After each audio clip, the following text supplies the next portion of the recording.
बहुत समय पहले हिमालय के राजा हिमवान और रानी मैना के घर एक सुंदर कन्या जन्मी, पार्वती। बचपन से ही उनके मन में एक ही इच्छा थी, भगवान शिव को अपने पति के रूप में पाना। पार्वती बड़ी हुई तो उन्होंने अपने मन की बात माता पिता को बताई, लेकिन सब जानते थे कि भगवान शिव अत्यंत तपस्वी, विरक्त और ध्यान में लीन रहने वाले हैं। उन्हें पाना आसान नहीं था। फिर भी पार्वती ने निश्चय किया, मैं तपस्या करूंगी, चाहे कितनी भी कठिनाई क्यों ना आए। उन्होंने जंगल का रुख किया।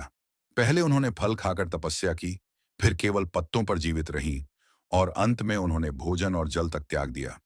कठोर ठंड, तेज धूप, बारिश, कुछ भी उन्हें रोक नहीं पाया। उनका मन सिर्फ शिव में लगा रहा। उनकी इस अटूट भक्ति को देखकर देवता भी चकित रह गए। तब नारद मुनि ने भगवान शिव से कहा, हे महादेव, पार्वती की तपस्या सच्ची और अटूट है।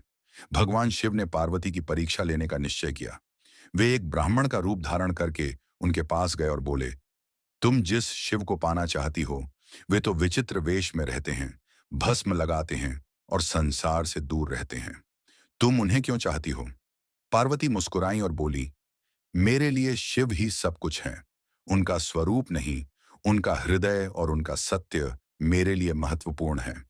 यह सुनकर भगवान शिव अपने असली रूप में प्रकट हुए। उनकी आंखों में प्रेम और सम्मान था। उन्होंने कहा, पार्वती, तुम्हारी तपस्या और प्रेम ने मुझे जीत लिया है। इसके बाद बड़े ही धूमधाम से उनका विवाह हुआ, जिसे आज भी शिव पार्वती विवाह के रूप में याद किया जाता है।